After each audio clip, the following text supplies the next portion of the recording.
Can you really daily drive an R8? Absolutely. You can technically daily drive everything. It depends how miserable you'll be daily driving it.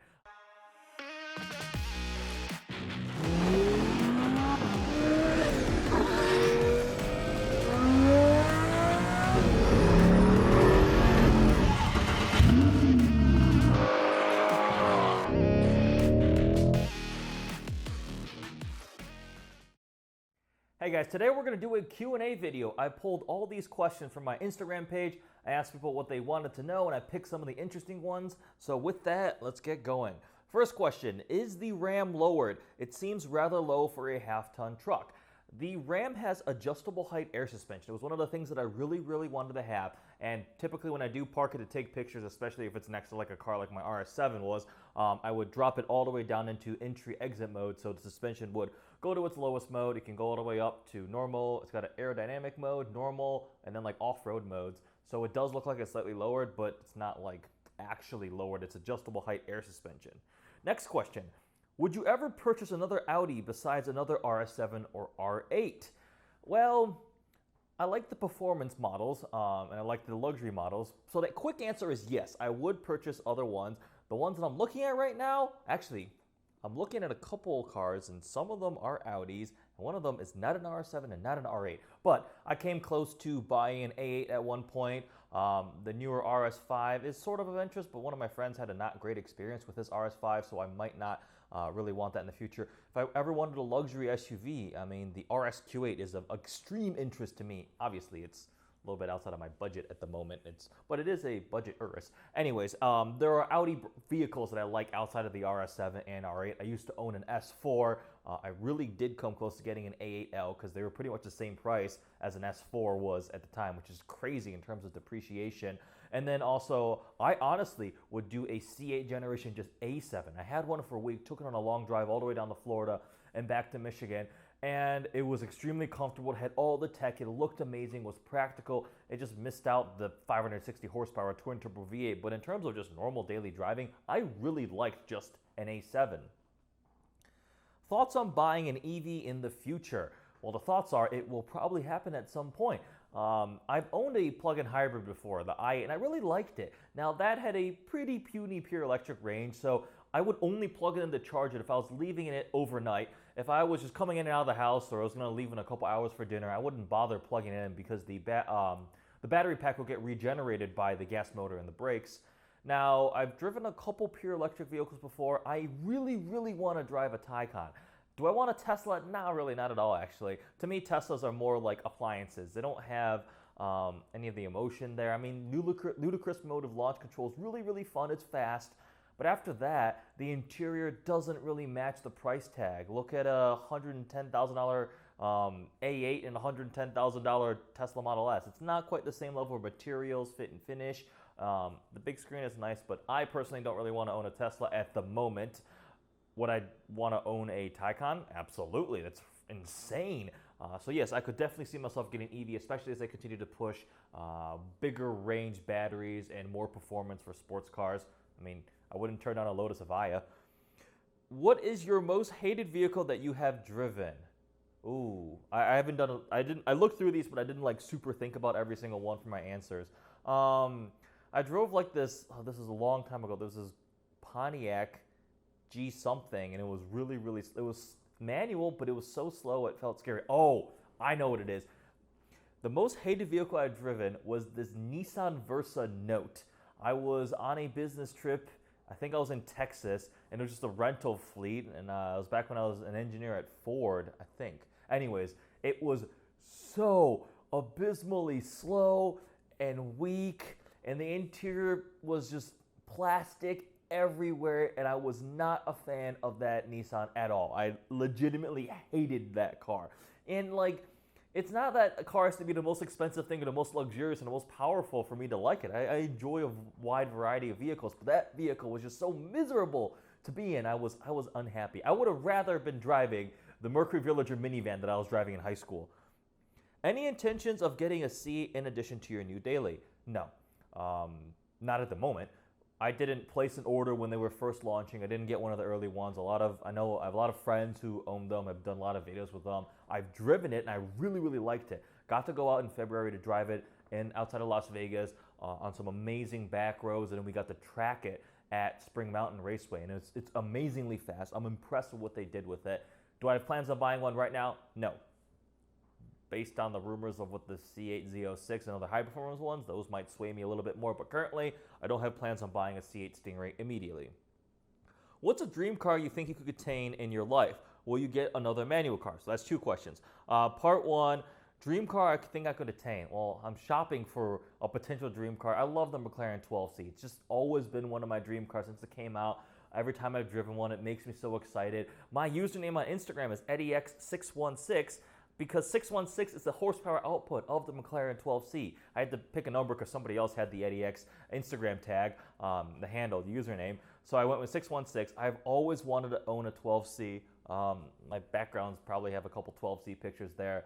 And that's absolutely attainable. They've come to a price level that's really, really not affordable, but given the fact that it was a $300,000 supercar less than a decade ago, that's pretty reasonable now. I'm scared to buy one because of some of the potential issues. It's hit or miss. I have some friends who have 30,000 miles on their McLarens, not a single issue. Some friends have had engine replacements. And then the extended warranty is, I think, about $4,500 a year. So I'm debating, do I want to spend that? So that's a dream car that's attainable. There's other ones. 991.2 GT3 manual. Do I think I can get one of those? Yes, I'm absolutely going to buy one of those at some point in my life. Aventador SV, that'll be a little bit more difficult, but I'm going to work my ass off to get one. The true dream car, Wyra BC, that I would have to do really well in life to be able to ever buy a car like that. And obviously that's the goal, but in terms of realistic, that's not as realistic. Will I get another manual car? Absolutely. Why the move from RS to truck? Well, I answered this like a dozen times already, answered in the video. So in summary, I want to buy a sports car again. Truck is more practical, cheaper. I want to use it for filming. Watch the other video that answers all the questions. Honestly, things you like and dislike being a YouTuber. That would be a thing. Things that I like. Well, overall, it's amazing. I mean, that's why I still keep doing these videos. It's currently late at night on a weekend, and I was just editing a video because it's fun. I enjoy getting to meet cool people. The great experience I've had traveling to make videos, going out to Monterey Car Week, meeting people through YouTube. Some of my closest friends, I ended up connecting with them because we decided to film some videos together or something, or they offered me the car review, and the relationship developed. I've got to drive some really cool cars. Just mentioned the C8 press launch. That was amazing. Getting to fly out there, driving on the track, on the roads. I've got to sit in insane hypercars, see them. I've gotten to drive a lot of supercars. So that's probably the best thing. Creating cool content, letting me express my passion for all things automotive and create some cool content. I've loved learning how to make videos, how to film, how to edit, and I'm constantly learning. I'm constantly buying new equipment, doing research on what the best type of camera lens for this and that, and learning new editing techniques. So I think that's probably my favorite part. Least favorite part, which I've started to get over, is the haters, the negative people. People are racist or offensive on the internet, and that's just the way the internet is. People are keyboard warriors, and early, I mean, when I was still in college in my initial internet career, sometimes it would affect me. I'd be like, why are people so mean? Why are people jerks? Like, come on, we're just doing this for free. We're spending our time making videos. Why are you being so negative? But after a while, you get used to it. At this point now, I just like, okay, whatever. You can be dumb. Other things that I dislike, I mean, there's a lot of time. It takes a ton of time, a lot of dedication. I have a full-time job. I have a career. So this is kind of a hobby. On the weekends, I'm usually filming. In the evenings, I'm editing, answering emails. Sometimes you leave work, you're just so tired, you just want to go lie in bed and fall asleep after eating dinner, and just got to push and do it. But overall, it's been a ton of fun, and I have no regrets doing YouTube stuff. Why did you pick a Ram truck over the competition? Another question I answered in that, why I chose a $70,000 Ram, because air suspension, way nicer interior, better tech, and I like the way it looks, and I got a really good deal through FCA. So that's why I chose the Ram. If you have more questions about it, go check out the Ram video. I'll link that. What's your ultimate goal for YouTube? Well, currently, right now, what I'm tracking towards, the immediate target is I want to hit 100,000 subscribers, getting real close. So thanks to everybody for your support. Make sure you guys hit the subscribe button, turn on notifications. I've always viewed it as I live off of my full-time career. I keep building that, spending most of my time working on that. And in my spare time, I make these YouTube videos and a couple other side businesses just projects that I mess around with to help pay for the cars. I have enjoyed and been fortunate enough to experience owning some decently expensive car. So if YouTube can continue to pay for that, continue to grow, help me get these great new experiences. I've loved spending time with press cars, so building relationships with manufacturers, going on press trips, meeting new people, going to car events, and connecting with people who enjoy the content, and just having fun making these videos. I legitimately enjoy researching and thinking about it and keeping up with the latest car news and driving all sorts of new cars. So the ultimate goal is just to continue to keep it enjoyable for myself. If I can reach out to more people, that's always going to be better. Bring some value to people, some entertainment. That is the ultimate goal for YouTube. And yes, I want to buy some supercars too. Thoughts on the new styling of AS RS7 versus original? I think my favorite is still my C7.5 refreshed RS7 out of all of them. The new one, the A7, looks good. Fake exhaust tips irritate me. The new lights are really nice. The tech is sweet. The grille looks a little bit too big. Haven't seen an RS7 and RS6 in person yet. Saw an S7, thought it was all right. The new one, I haven't fallen in love completely with it. Once I get to see and drive a new RS7, I'm sure I'll be like, well, okay, this is the new greatest thing. But I think the previous generation C7, C7.5 is still aging very nicely, still looked really good in terms of styling. So, but I'm still partial for a C7.5 RS7, either Nardo Gray, like mine was, or a friend of mine got a Misano Red Pearl one, and he put gold HREs on it, and it looks amazing. Final thoughts on the BMW i8 and its discontinuation. I loved my i8. I legitimately really like that car. People ask me like, which of my cars do I want to get again, or which ones do I miss the most? I honestly really missed the i8 because it looked so exotic. It looked like a spaceship, had some great tech. It wasn't fast though. So my thoughts on it ending is it was partially a success because it looked amazing and a lot of people saw it and liked it, the doors that go up, but it wasn't fast enough for the price tag. I got a really good deal on mine, so I was a little more okay. As an exotic daily driver, brilliant. My friend Cody, Dr. M3, has been daily driving his for years, and he also likes it a lot. And this is the guy who I literally called him the Huracan collector for a bit, because he owned 3 Huracans at the same time, and an Aventador. But the i8 is such a good exotic daily driver. Would I get one again? Absolutely. If I had the garage space and the money to afford one. Do I want a new generation i8? Yes, I do too. Bigger battery pack, bigger motor, makes a little more power, update the styling, new tech, would be awesome. But I really like the i8, and it was inevitable that it would come to an end. What made you want to study engineering? Well, at the time, my goal when I was a kid was at some point I wanted to be a chief engineer at an OEM and do cool engineering things with cars. Because I love cars. I love seeing cars, learning about them, talking about them, reading about how the transmission works and all this type of stuff.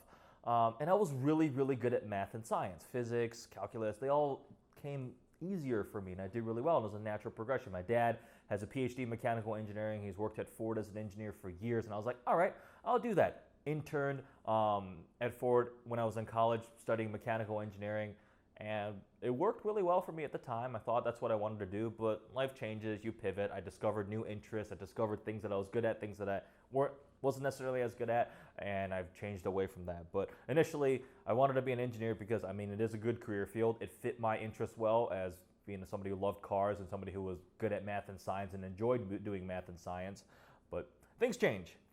Would you consider buying a Viper ACR if you had the money? Well, yes, it's a very cool car. They're very fast. They look awesome. But if I had that money, I would probably buy something German. I'm a little bit partial to German cars. A Porsche GT3, both like track focused, I would much rather the Porsche. Even though it's not as fast compared to an ACR. I mean, ACR sets lap records. It's absolutely absurd. Just mechanical grip. It's what Aero and a giant V10 will do for you.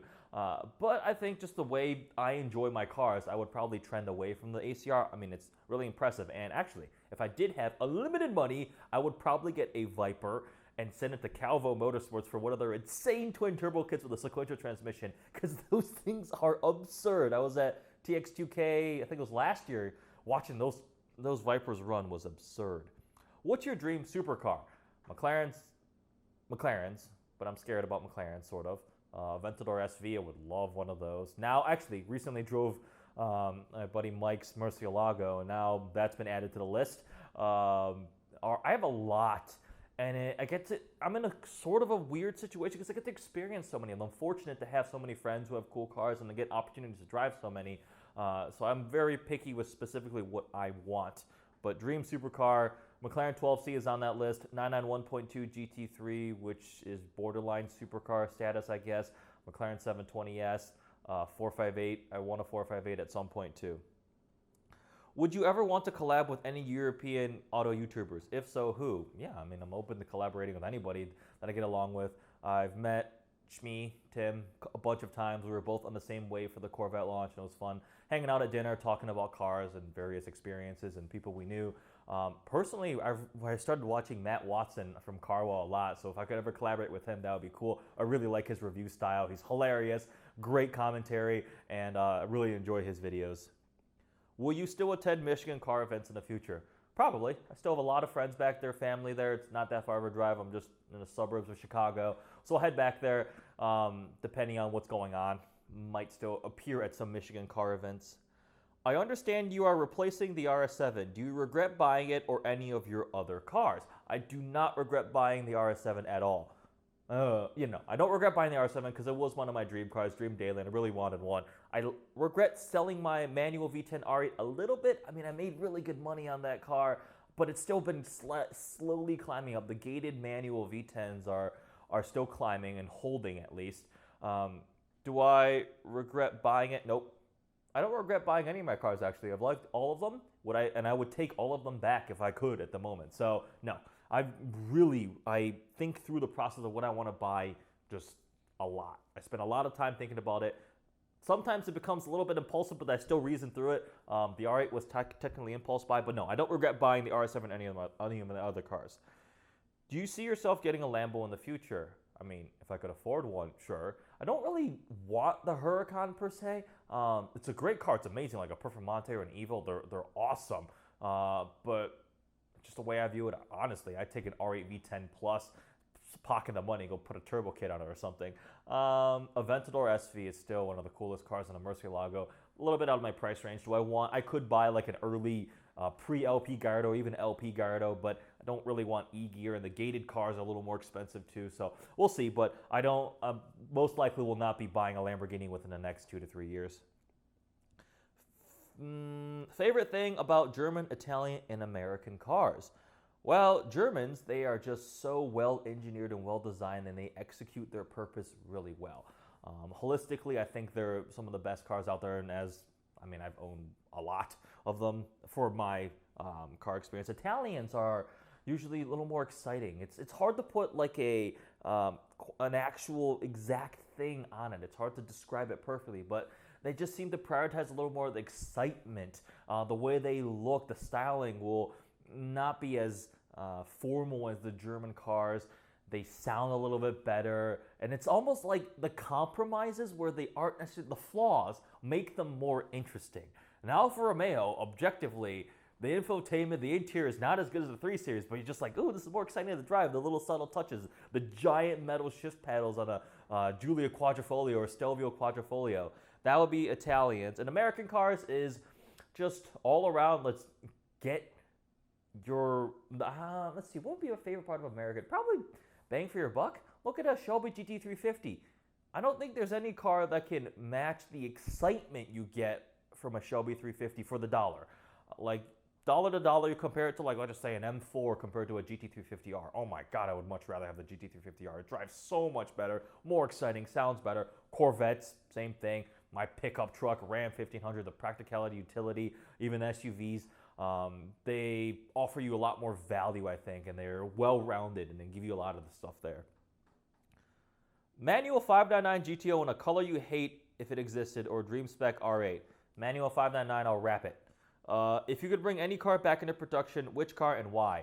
For Ferrari 458, last naturally aspirated V8, high revving.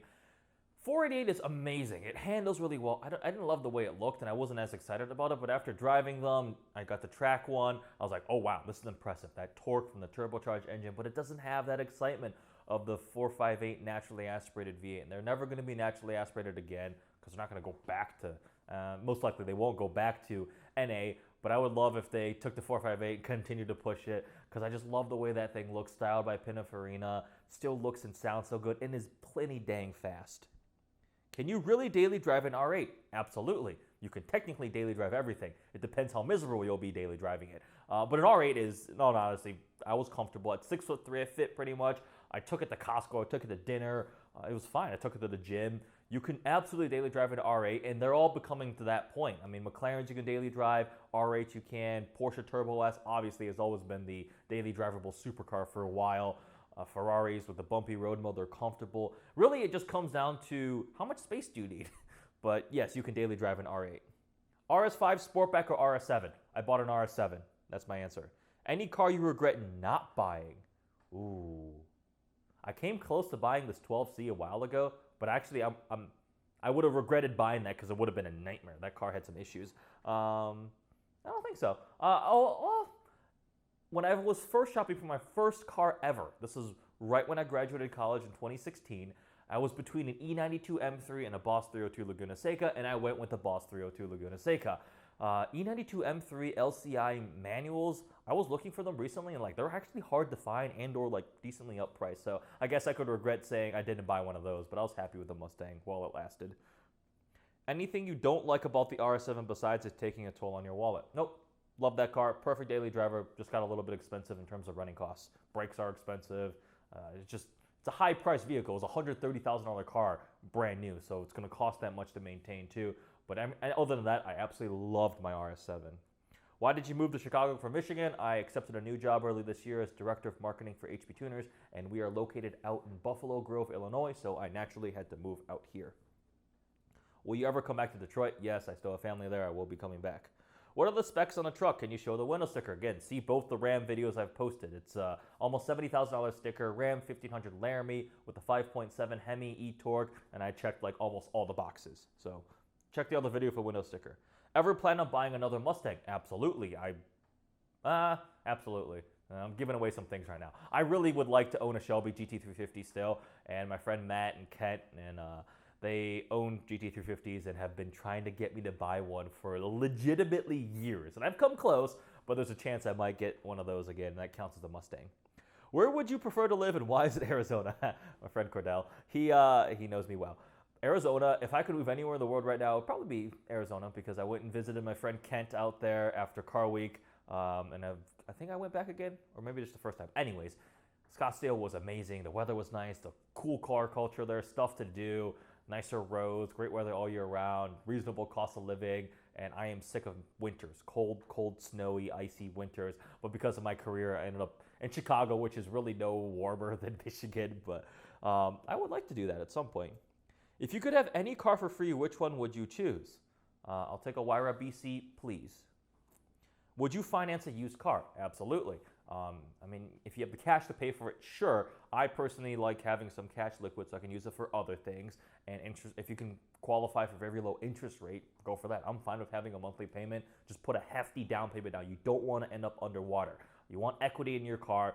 When it comes time to sell it, you don't want to be owing 70 grand or 50 grand and the car's only worth 40, and then you're like, oh crap, that's negative $10,000. That's not ideal. So do your homework, do things properly, make sure you have down payment to take care of things and get a good loan. I financed cars before. It's not a big deal. Takes care of things. I will use the bank's money to pay for my RS7 while I use my money to go do other things. But this is a whole, that's a big can of worms for everything else. Hope you guys enjoyed that. I actually have no idea how long this video is. I had a bunch of these questions and I kind of just kept going because there are a lot of quality questions to ask. Hope you guys liked it. Make sure you guys follow me on Instagram. I'll do these again more frequently. It's fun to kind of talk back and forth, maybe incorporate a live portion too so you can ask me live. Other than that, make sure you guys watch the other videos, turn on subscriptions, subscribe. Thanks for watching.